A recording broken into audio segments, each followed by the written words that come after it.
Oh, I've still got a bit of time left. My watch must be running fast. Oh, hello there.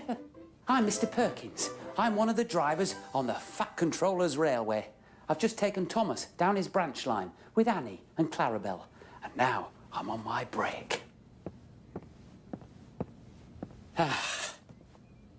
When I'm on my break, I like to write to the people who send us letters to the railway. Look at this postcard of Brendam docks. I want to send this to my friend Elliot, who wrote to us asking about the ports on Sodor. Dear Elliot, I'm sending you this postcard of Brendam docks. As you know, Sodor is an island, which means it's completely surrounded by water. There is a bridge at Vickerstown where trains are able to cross over to the mainland.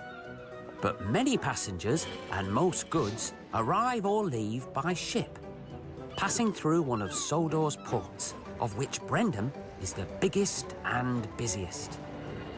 Brendam is where Cranky works, loading and unloading the big ships that come in. Cranky's not the only crane at the docks, but he is the most famous. He's also very hard-working, though he's not always very cheery about it. Lifting and loading, loading and lifting. Does it ever stop? Salty and porter work here too, shunting trucks back and forth. All kinds of goods are brought to Brendam docks to be put on the big ships. Chocolates from Mr. Jolly's chocolate factory and produce from the farms. Big ships bring things to Sodor too. Things that can't be found on the island, like bananas and oranges. These goods are taken across the island by rail or even onto the mainland. Brendam docks is a place where ships and trains work together, helping each other to be really useful. Your friend, Mr. Perkins. There, all I need now is a stamp. Yeah. Oh, and an address. The postman can't deliver the mail if there's no address to tell him where to deliver it to.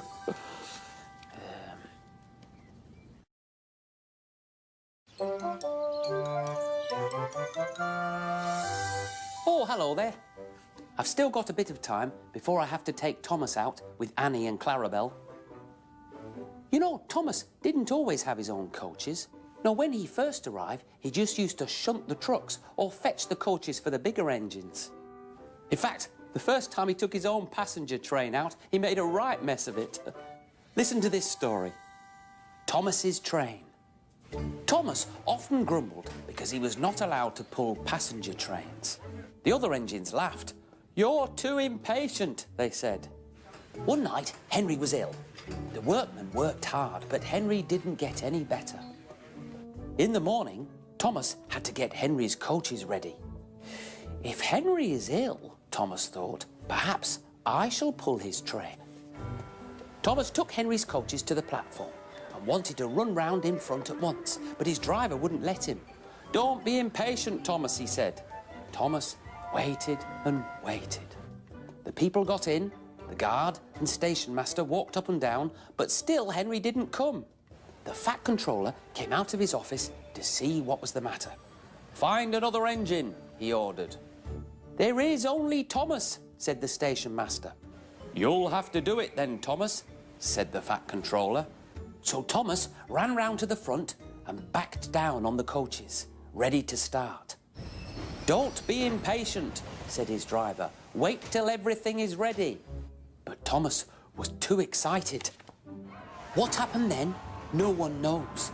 Perhaps they forgot to couple Thomas to the train. Anyway, Thomas started. People shouted and waved to him, but he didn't stop. "They're waving because I'm such a splendid engine," Thomas thought. "Henry says it's hard to pull trains, but I think it's easy. Hurry, hurry, hurry," he puffed, pretending to be like Gordon. Then Thomas came to a signal of danger. "Bother," he thought, "I must stop." And he blew an angry peep, peep on his whistle. "Hello, Thomas," said the signalman. "What are you doing here?" "I'm pulling a train," said Thomas proudly. "Can't you see?" "Where are your coaches then?" said the signalman. Thomas looked back. "Why, bless me," he said, "we've left them behind." Poor Thomas was so sad he nearly cried. At the station, all the passengers were talking at once. They were telling the fat controller what a bad railway it was. But when Thomas came back and they saw how sad he was, they couldn't be cross. So they coupled him to a train, and this time he really pulled it. Silly Thomas. Imagine rushing off without the coaches. Oh, I better get going. Oh, Thomas is waiting with Annie and Clarabelle. Goodbye. Oh, dear, silly me.